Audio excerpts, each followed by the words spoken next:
안녕하세요. 반갑습니다. DKM 모터입니다. 저희가 지난 시간까지는 저희 DKM 모터에서 생산하는 모터에 이름을 붙이는 방법, 코딩 시스템에 대해서 알아봤는데요. 앞으로 AC 모터란 무엇인지, 전기 기초 지식을 배경으로 한 AC 모터에 대한 내용도 알아보고요. DKM AC 모터를 여러분들이 실무에서 선정하실 때 어떤 부분들을 주의해야 하는지 좀 알기 쉽게 설명을 드리도록 하겠습니다. 이번 시간에는 AC 모터란 무엇인지, 그리고 전기는 어떻게 만들어지는지, DKM AC 모터의 구성 요소에 대해서 좀 알아보고, AC 모터의 회전 원리는 어떻게 되는지, 회전 방향은 어떻게 변경하는지 차근차근 알아보도록 하겠습니다. 자, 첫 번째, AC 모터는 전기 에너지를 공급받으면 회전하는 기계 에너지로 변환하는 장치라고 말씀드릴 수 있습니다. AC 모터에 공급되는 전압은 전 세계에서 다양하게 사용되고 있는데요. 각 국가별로 사용하는 전압에 대해서 살펴보고 각 나라별로 전압의 다른 이유에 대해서도 간단히 알아보도록 하겠습니다. 화면에 보이시는 건 전 세계 각국의 단상 플러그 형태인데요. 매우 다양하죠. 한국에서 사용하는 모습이 좀 보이기도 하는데 자주 보지 못했던 플러그 형태도 많이 있습니다. 유럽이나 아시아 계열에서는 220V 전원을 좀 주로 사용하는 것 같고, 미주나 일본 일부 국가에서 110V 계열도 사용하고 있습니다. 근데 실제 산업 현장에서는 380이나 440V 이런 AC 전압도 많이 사용하고 있는데요.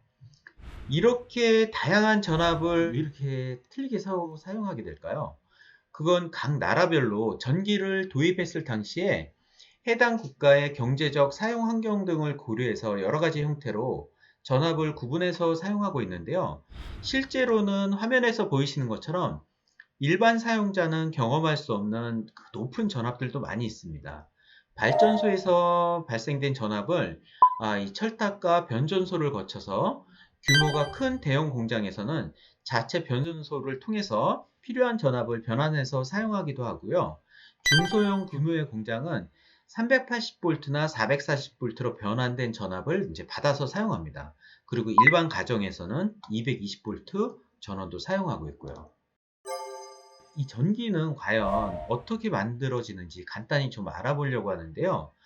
발전기의 원리를 통해 전기가 어떻게 만들어지는지 알아보도록 하겠습니다. 현재 보시는 화면은 발전기 이론을 설명할 때 많이 사용되는데요. 양쪽에 N극과 S극의 자석이 있고 N극에서 S극으로 이렇게 자기력선이 통과하게 됩니다. 그 가운데에 이렇게 도체를 놓게 되면은 처음 보시는 그림은 도체와 자기력선이 평행을 이루고 있습니다. 현재는 평행이기 때문에 이 자기력선이 도체 안쪽으로 관통을 하지 못하고 있는데요. 두 번째 그림처럼 도체가 45도 정도 꺾인 상태에서는 자기력선이 N극에서 S극으로 통과하게 됩니다. 이때 도체에서 유도 전류가 발생하면서 전압이 만들어지게 되는데요. 세 번째 그림은 도체가 90도 상태로 놓여져 있는데요.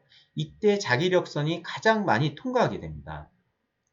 마지막 그림처럼 도체가 이렇게 135도 정도 기울어지게 되면 자기력선이 좀 줄어들게 되는데요. 그림에서 보이시는 것처럼 이 도체를 회전시키면 전기가 발생되는데, 발전소에서는 이 터빈을 회전시키는 방법에 따라서 뭐 화력, 수력, 원자력 이렇게 얘기를 하는데, 화력이나 원자력 같은 경우는 화석 연료나 핵 분열을 통해서 물을 끓이게 됩니다. 그때 발생되는 수증기를 통해서 이 터빈을 회전시키게 되는데요. 이 터빈이 회전하면 도체가 회전하는 것을 지금 보실 수 있습니다. 그런데 실제로는 발전을 할 때 자석을 외부에 설치하지 않고 도체를 외부에 설치하고 가운데 자석을 회전시키게 되는데, 그때 전압의 파형도 변화되는 것을 아실 수 있습니다. AC 모터의 회전 원리도 유사한 원리로 회전하게 되는데, 이 부분은 다음 시간에 알아보도록 하고요. 실제 발전소에서는 120도의 위상차를 갖도록 이 외부에 도체를 설치를 하고 가운데 이제 자석을 회전시키게 되면 120도의 위상차를 갖는 파형이 생성되게 됩니다. 그래서 지금 보시는 것처럼 L1, L2, L3 이 각상을 측정을 하면 380V 3상 전압이 나오게 되고, L1, L2, L3와 이 뉴트럴이라고 하는데요. 가운데 중성선을 이제 전압을 측정하면 단상 220V 전압이 발생되게 됩니다. 그래서 필요에 따라서 삼상 모터와 단상 전열기구를 이제 작동시킬 수 있는데요. 전압이 어떻게 발생되는지 좀 이해가 되셨을지 모르겠습니다. 그럼 지금은 이제 DKM AC 모터가 어떻게 구성되는지 구성 요소를 좀 살펴보려고 하는데요. 지금 화면에 보이시는 것처럼 이 코일이 감겨져 있는 스테이터와 그리고 실제 기구부나 아니면 감속기와 연결되는 이 축이 박혀 있는 회전자, 로터라고도 얘기하는데요.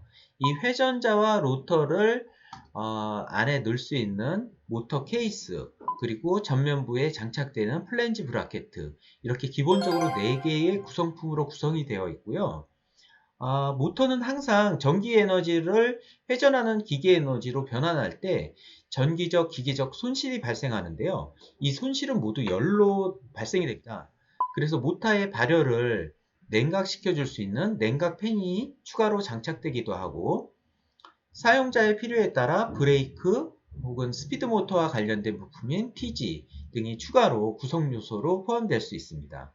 다음은 DKM 모터에 이름을 붙여놓은 명판을 지금 보고 계신데요. 코딩 시스템에 따라서 명판에 들어가는 다양한 내용이 많이 있지만, 오늘은 전압과 단상, 삼상 전압이 어디에 어떤 형태로 표시되어 있는지 알려드리려고 하는데요. 지금 화면에 빨간색 박스 안을 보시면 전압이 표시되어 있고 단상인지 삼상인지 구분되어 있습니다. 3pH라고 되어 있는 것은 삼상이고 1pH로 되어 있는 건 단상인데요. 싱글 페이스라고도 이제 표현을 하기도 합니다. 그래서 이 부분을 여러분들이 꼭 확인을 하시고 사용하실 때 과전압, 지금 명판에 있는 전압보다 더 큰 전압이 투입되어서 모터가 소손되지 않도록 주의해 주시기 바랍니다. 지금까지 AC 모터란 무엇인지, 전기는 어떻게 만들어지는지, DKM AC 모터의 구성 요소에 대해서 알아보았는데요. 다음 시간에는 삼상 AC 모터의 회전 원리와 회전 방향을 변경하는 결성 과정을 설명드리고, 이 단상 AC 모터는 콘덴서가 왜 이렇게 꼭 필요한지, 회전 방향을 어떻게 변경하는지 결성 과정도 직접 보여드리도록 하겠습니다. 마지막으로 단상 AC 모터는 작동 중에 갑자기 회전 방향이 반대로 바뀔 수도 있습니다. 순간적으로 강한 부하가 걸리게 되면 반대로 회전할 수도 있는데요. 그 이유에 대해서도 다음 시간에 단상 모터의 회전 원리와 함께 설명드리도록 하겠습니다. 그럼 오늘 이 시간은 마치도록 하겠습니다. 감사합니다.